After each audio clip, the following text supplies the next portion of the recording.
अस्सलाम वालेकुम, good morning. आप देख रहे हैं सुबह की सोच। वार्म वेलकम टू सुबह की सोच। मेरे साथ हैं गजल अशरफ और मुझे कहते हैं सैन जाकिर। आप सबको कहेंगे खुश आमदीद। और मौसम आप सबने देखा होगा हाँ हाँ, पिछले 3 से 4 दिनों के दौरान बारिश, ये मुसलसल बारिश हो हसीनो रही है। हसीनो जमील से नेक्स्ट लेवल पे आ अब गया। मुझे लगता क्योंकि है आज हसीनो मैं जमील से आगे वाले वर्ड्स हाँ, इस्तेमाल आज मैं करने जब चाहिए। F7 एंटर हुआ तो मुझे इस तरह लग रहा था मैं F7 एंटर नहीं हुआ, मैं सादकाबाद एंटर हुआ हूँ या कुरी रोड एंटर हुआ हाँ हूँ, हाँ। जहाँ पे सैलाबी सूरत हाल थी। उसके बाद अगर मैं प्रेस क्लब वाली रोड की बात करूँ तो वहाँ पे भी इस तरह की सूरत हाल थी। तो बहुत ज़्यादा इंटेंस बारिशें जब हो हाँ, जाती हैं तो हमारे लिए कहीं ना कहीं सरदर्द भी बन जाती मसाइल है। भी बन जाते हैं। और अभी अब से कुछ टाइम पहले, 1-2 मिनट पहले भी आप देख रहे होंगे हमारी स्क्रीन पर किस तरह से हमारे कॉरेस्पॉन्डेंट्स भी बता रहे थे कि कहाँ कहाँ पर किस किस तरह की सूरत हाल है। एक तरफ हम बारिश को एंजॉय तो करते हैं, लेकिन बारिश रहमत बनने के बजाय जहमत भी बन जाती है बहुत सारे एरियाज़ में, और लोगों को मुश्किलात का सामना भी होता है।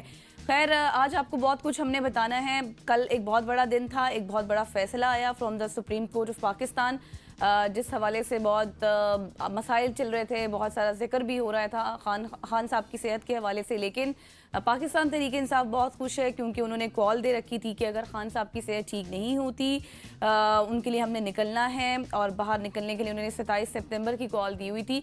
अब देखेंगे, आगे चलकर सेगमेंट में बात करेंगे पाकिस्तान तहरीक इंसाफ से। हमारे साथ कुछ लोग मौजूद होंगे, उनसे कि आगे अब उनका प्लान क्या है। क्या 27 सितंबर वाली कॉल जो है वो अब ख़त्म हो जाएगी, क्योंकि अब तो उनको एक्सेस भी मिल गई है, फैमिली से मुलाकात भी है, फिर हॉस्पिटल भी शिफ्ट किया जाएगा। 48 घंटों का ये वक्त दिया गया था। अब देखते हैं कि क्या होता है। स्टार्ट हम किस स्टोरी से करेंगे? स्टार्ट हम उसी स्टोरी से करेंगे जो हम आपको बताते हैं, क्योंकि वफाकी हुकूमत ने पेट्रोलियम मसनूआत की कीमतों में एक बार फिर इजाफा कर दिया है। पेट्रोल की कीमत में 3 रुपये 34 पैसे, जबकि हाई स्पीड डीजल की कीमत में 5 रुपये 27 पैसे फी लीटर इजाफा किया गया है। तो यूं पेट्रोल की नई कीमत कितनी हो गई? अब 334 रुपये 54 पैसे फी लीटर का हो गया है पेट्रोल। जबकि हाई स्पीड डीजल की अगर मैं बात करूं तो वो कीमत बढ़कर 395 रुपये 69 पैसे फी लीटर कर दी गई है। नई कीमतों का इतलाक 19 अगस्त 2026 से हो गया है। That is unfortunate story. Diesel almost 400 का हिस्सा टच कर चुका है, और अगर पेट्रोल की बात की जाए तो इसी तरह अगर बढ़ता रहा तो वो 350 क्रॉस कर जाएगा। लेकिन इस वक्त में भी हमारी गवर्नमेंट को, हमारी आवाम का कुछ भी नहीं ख्याल है, और डीजल बिल्कुल ठीक कह रहे हैं। ऊपर से सईद साहब ने बताया कि ब्रायन लारा का रिकॉर्ड तोड़ सकता है। ब्रायन लारा का रिकॉर्ड वैसे हमारे पेट्रोल ने तोड़ा था, जो कि 454 पे पहुंचा था। हाँ। फिर रातों रात आके रिलीफ मिला था, वो कम हुआ था, लेकिन वो करते करते 416 तो हमने खरीदा है। लेकिन प्रॉब्लम ये है कि इन नामसाइद हालात में भी हम तकरीबन 120-30 रुपये पेट्रोलियम लेवी दे रहे हैं, टैक्सेस की मद में दे रहे हैं। और ये जो हमारे सामने रखा जाता है ना कि आलमी मार्केट में पेट्रोल की प्राइसेस बढ़ती हैं तो पाकिस्तान में बढ़ती हैं, वो बिल्कुल बढ़ती हैं। लेकिन उसको अगर आप सब्सिडाइज कर देते या फिर ऊपर वाले टैक्सेस छोड़ देते, ऊपर वाले जो आप पैसे कमा रहे हैं वो ना करते, तो आज भी पेट्रोल आई थिंक 200 रुपये होता और डीजल 250 रुपये होता। लेकिन क्या करें, अब हमको पता चल गया है कि हमने इसमें से पैसे कमाने, और यही हमारे ATMs हैं, तो हम वहाँ पे पैसे कमा रहे हैं और IMF के पीछे छुप के तमाम तर चीज़ें कर रहे हैं। लेकिन ये जो खान साहब वाली स्टोरी गज़ल ने बताई है, तो कब तक IMF के पीछे छुपेगी? फिर अवाम भी यही कहेगी कि जाएँ वोट्स भी IMF से लें, हम तो आपको सपोर्ट नहीं करेंगे। ख़वातीन हज़रात, आगे बढ़ते हैं, और आगे बढ़ते हुए एक अच्छी स्टोरी, एक बुरी स्टोरी थी, एक अच्छी स्टोरी, हम प्लस माइनस करके कुछ पॉजिटिव चीज़ें भी आपको बताना चाहते हैं। पाकिस्तान में समुद्र किनारे नए हाइड्रोकार्बन प्ले आला मयार की गैस की पहली कामयाब दरियाफ्त हुई है। पाकिस्तान पेट्रोलियम लिमिटेड PPL एलामिया के मुताबिक इसने ज़िला सजावल सिंध में वाक़े अपने ऑपरेटिव सरानी ब्लॉक के दरियाफ्ती कुएँ डॉल्फिन से गैस की एक मुनफरिद और अहम दरियाफ्त की है। ये जुरासिक दौर की लोअर इंडस बेसन की चल्तन फॉर्मेशन से हाइड्रोकार्बन की सबसे पहली दरियाफ्त है। PPL ने कहा कि इस दरियाफ्त से पेट्रोलियम सिस्टम की मौजूदगी साबित हो गई है, और इससे खुश्की के दलदल के इलाके और उसके मुमकिना कम गहरे समुद्री तोसी इलाकों में एक नई एक्सप्लोरेशन फ्रंटियर खुल गई है। जी, बहुत अच्छी स्टोरी है ये कि इससे ये पहली कामयाब दरियाफ्त हुई है, और इससे अब बहुत से मौके भी पैदा होंगे। इंटरनेशनली भी इमेज हमारा अच्छा जाएगा। और इस तरह से क्या होगा कि जब इस तरह की चीज़ें हमारे पास सामने आ रही होती हैं तो काफ़ी फैसिनेट भी करती हैं लोगों को। आगे बढ़ते हैं, ये अच्छी स्टोरी थी। एक और अच्छी स्टोरी बताती हूँ आपको जो कल हुई है। वो ये है कि वज़ीर-ए-आज़म मियां मोहम्मद शहबाज शरीफ साहब ने पाकिस्तान में गूगल के ऑफिस का इफ्तिताह कर दिया है। इस्लामाबाद में वज़ीर-ए-आज़म शहबाज शरीफ से गूगल के वफ़द ने इफ्तिताह के मौके पर मुलाकात की। वज़ीर-ए-आज़म पाकिस्तान ने कहा कि पाकिस्तान गूगल के लिए एक अहम और खूबसूरत नए सफ़र का आगाज़ है। गूगल के लिए पाकिस्तान में बेपनाह मौके मौजूद हैं, और गूगल के नायब सदर ने कहा कि पाकिस्तान के साथ तवीलुल मुद्दती शराकत दारी के ख्वाहां हैं। पाकिस्तान में डिजिटल टेक्नोलॉजी के फ़रोग के लिए मज़ीद इक़दाम की भी ज़रूरत होगी। और वफाकी वज़ीर IT शिज़ा फ़ातिमा ने कहा कि गूगल के मकामी दफ्तर का क़याम वज़ीर-ए-आज़म के डिजिटल नेशन पाकिस्तान विजन की अक्कास है। हुकूमत पाकिस्तान सलाहियतों को आलमी मौक़े से जोड़ने के लिए कोशा है।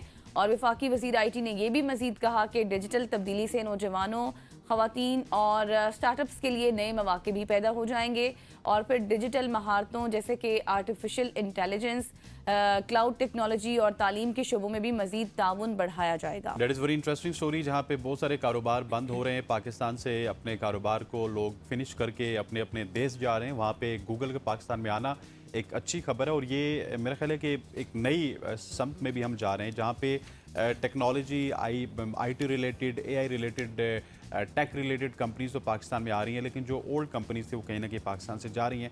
सो उसका भी कोई अलग डायनेमिक्स होंगे। लेकिन ये जो जिन डायनेमिक्स की अब हम बात कर रहे हैं, डेफिनेटली आने वाला वक्त AI का है, आने वाला वक्त IT का है। तो उस हवाले से ये बहुत बड़ी डेवलपमेंट है कि गूगल जैसे एक बड़े इदारे ने, एक नामी गिरामी इदारे ने पाकिस्तान में अपना ऑफिस खोला, और ये पाकिस्तान के नौजवानों के लिए नया रोज़गार ज़रूर लाएगा। ख़वातीन वज़ात आगे बढ़ते हैं, और अब नौजवानों की बात हो रही है तो पाकिस्तानी नौजवानों के लिए डिजिटल और तकनीकी महारतों के फ़रोग का एक बड़ा प्रोग्राम मुतारिफ करवा दिया गया है, जिसके तहत मुल्क भर में 50,000 स्कॉलरशिप कार्ड्स जारी किए जाएंगे। प्रोग्राम के लिए दरख्वास्तें जमा कराने की आखिरी तारीख 21 अगस्त 2026 मुकर्रर की गई है। हुकूमत की जानिब से हुनरमंद पंजाब एडवांस्ड IT और तकनीकी तरबियती प्रोग्राम के तहत नौजवानों को जदीद शोबों में मुफ्त तरबियत फराम की जाएगी। प्रोग्राम का मकसद नौजवानों को रोज़गार, फ्रीलांसिंग और डिजिटल मईशत के मौक़े के लिए तैयार करना है। प्रोग्राम के लिए 15 से 50 साल उम्र के पाकिस्तानी शहरी दरख्वास्त दे सकते हैं, जबकि कम अज़ कम आपकी तालीमी काबिलियत मैट्रिक होनी चाहिए। मजमूई तौर पर 50,000 स्कॉलरशिप कार्ड में से 25,000 पंजाब के नौजवान, जबकि बाकी 25,000 आज़ाद कश्मीर, KP, सिंध और बलूचिस्तान के नौजवानों के लिए मुख्तस किए गए हैं। प्रोग्राम के तहत फ़ाइनल इवेल्यूएशन टेस्ट में नुमाया कारकर्दगी दिखाने वाले उम्मीदवारों के लिए मुख्तलिफ इनामात भी रखे गए हैं। 85% नंबर हासिल करने वाले उम्मीदवार फ़ीस रीइंबर्समेंट के अहल होंगे। 86 से 88% नंबर लेने वाले उम्मीदवारों को सोलर पैनल दिए जाएंगे। 89 से 91% को क्रोमबुक दी जाएगी, और 92 से 94% पर लैपटॉप, जबकि 95% या फिर उससे अबव वालों को ई-बाइक भी दी जाएगी। तरबियती प्रोग्राम में मसनूई ज़हानत, digital marketing, web development, graphic designing, e-commerce, cyber security, data science, freelancing, video editing, app development और यूट्यूब मोनेटाइजेशन समेत 30 से ज़ायद शोबों के कोर्सेज शामिल हैं। इसके अलावा Amazon virtual assistant, Shopify, Daraz business, WordPress, React, Node.js और MIR, इसके अलावा PHP, लॉरेल और पाइथन प्रोग्रामिंग। इसके अलावा अगर बात की जाए तो machine learning, SEO, Google ads, इसके अलावा आइट्स की जो प्रिपरेशन है वो, टेक्सटाइल डिज़ाइनिंग, डिजिटल एम्ब्रॉयडरी और पेनिट्रेशन टेस्टिंग जैसे जदीद कोर्सेज को भी इस प्रोग्राम में शामिल किया गया है। बिल्कुल जी, ये वो तमाम कोर्सेज हैं जिसका हसनैन ने जिक्र किया है, जो अभी मार्केट की डिमांड्स के मुताबिक हैं। और 21 अगस्त बताया है लास्ट डेट है दरख्वास्त जमा कराने की। तो अभी आज 19 तारीख है, 2 दिन ही आपके पास। जल्दी से अपनी जो एप्लीकेशन है वो सबमिट करवाएं। और फिर उसके बाद ये एक बड़ा प्रोग्राम है जिसमें इस तरह की जो स्कॉलरशिप्स हैं वो भी आपको। वो मोहसिन नकवी साहब तो कह रहे थे लैपटॉप देने से कुछ नहीं होगा, निज़ाम ही बोसीदा है। तो इन्होंने कहा नहीं, अब हम लैपटॉप के साथ साथ क्रोमबुक्स भी देंगे, अब ई-बाइक्स भी देंगे, सोलर पैनल भी देंगे। तो उन्होंने बढ़ा दिया था कि कोई बात करे तो लैपटॉप के साथ साथ 5 कैटेगरीज और भी बयान कर दी हैं। तो देखें, आप इस बयान को ना देखें, आप सिर्फ ये देखें कि एक बड़ा प्रोग्राम है जिसमें आपने अच्छी सी कारकर्दगी दिखानी है और फिर आपको बहुत कुछ मिल सकता है। फ्री कोर्सेज भी आप कर सकते हैं, बहुत ज़बरदस्त कोर्सेज हैं ये, अगर इनकी बात की जाए। आगे बढ़ते हैं जी, आपको बताते हैं वज़ीर आला पंजाब मरियम नवाज़ ने मार्च 2027 में बसंत मनाने का ऐलान कर दिया है। लाहौरियों के लिए एक बार फिर से बड़ी खुशखबरी है। और वज़ीर आला पंजाब ने ये कहा है कि बसंत का त्यौहार 12, 13 और 14 मार्च 2027 तक लाहौर में मनाया जाएगा। 2026 में बसंत की कामयाब इनेकाद पर 2027 में बसंत का ऐलान किया गया है। और लाहौर एक बार फिर से रंगों, सकाफत, जश्न और मौसीकी से जी उठेगा। मरियम नवाज़ ने कहा कि ये जश्न आवाम के लिए है, आगे बढ़ें, यादें बनाएं और लाहौर को अपने जज्बे से एक बार फिर रोशन करें। वज़ीर आला पंजाब ने मज़ीद ये भी कहा कि ओवरसीज़ पाकिस्तानी और बैनुल-अक़वामी मेहमान भी इन तारीखों को महफूज कर लें। मुझे लाहौर और पाकिस्तान को आपका इंतज़ार रहेगा। इंशाअल्लाह बसंत 2027 को भी भरपूर कामयाब बनाएंगे। That is a very interesting story. कम से कम ऐसे फेस्टिवल ज़रूर होने चाहिए जो कि एक तो हमारी पहचान भी हैं, और ये फेस्टिविटी इस तरह की है कि जो कि लाहौर की पहचान भी है, और कहीं ना कहीं पूरे पाकिस्तान को अट्रैक्ट भी करती है, नौजवानों को अट्रैक्ट भी करती है। और इसको थोड़ा सा डिले किया गया। नॉर्मली हमने देखा था कि ये फ़ैब में होते हैं या फिर जैन में होते हैं, लेकिन जैन और फ़ैब की बात की तो वहाँ पे आपका रमज़ान आ जाएगा, और फिर रमज़ान के फ़ौरन बाद आप देखेंगे कि ये बसंत फेस्टिवल लाहौर में मनाया जाएगा। सो इंटरेस्टिंग स्टोरी है लाहौर की, और इसी तरह के और भी फेस्टिवल जितने भी हैं। मैं तो कहता हूँ कि हमारा जो सिनेमा है उसको भी बहाल होना चाहिए, हमारे क्रिकेट ग्राउंड्स हैं उनको भी बहाल होना चाहिए, जब तक जो नौजवान है उसकी जो एफिशिएंसीज हैं, क्रिएटिविटी है, वो सियासत के अलावा किसी और चीज़ पे भी लगे। वो क्रिएटिविटी भी की तरफ जाए, ग्राउंड्स की तरफ जाए, वो प्ले ग्राउंड्स की तरफ जाए, वो बसंत की तरफ जाए, ताकि एक डाइवर्सिफाइड मुआशरा जिसकी हम तलाश में वो फल फूल सके। ख़वातीन और साहब, आगे बढ़ते हैं, और आगे बढ़ते हुए अब आपको क्रिकेट के हवाले से बता दें। साबिक ऑस्ट्रेलियाई टेस्ट क्रिकेटर डेविड वार्नर को शराब पीकर गाड़ी चलाने के जुर्म में सजा याफ्ता करार देकर उन पर जुर्माना आयद कर दिया गया। डेव वार्नर के शराब पीकर गाड़ी चलाने के केस की ऑस्ट्रेलियाई अदालत ने समाअत की। ऑस्ट्रेलियाई मीडिया के मुताबिक डेव वार्नर के इतराफ़ जुर्म के बाद अब अदालत ने उन्हें सज़ा सुनाई है। वार्नर पर 1500 ऑस्ट्रेलियाई डॉलर्स जुर्माना भी आयद किया गया है। दौरान समाअत डेविड वार्नर के वकील अवैस अहमद ने अदालत से उनको सज़ा याफ्ता ना करार देने की इस्तदा की, और ये कहा कि वार्नर की गलती को पूरे दुनिया में मीडिया ने कवर किया, उनके माली मुआहिदों को नुकसान पहुंच सकता है, जिस पर अदालत ने कहा कि शराब पीकर गाड़ी चलाने की हौसला शिकनी के लिए पैगाम देना बहुत ही ज़रूरी है, जिससे डेविड वार्नर के दोबारा जुर्म करने के इम्कानात भी कम हो जाएंगे। अदालत के हुक्म के मुताबिक डेविड वार्नर को अब गाड़ी चलाने के लिए इंटरलॉक डिवाइस भी इस्तेमाल करना होगी। इंटरलॉक डिवाइस का लाइसेंस हासिल करने और डिवाइस गाड़ी में लगवाने के बाद वो ड्राइव कर सकेंगे।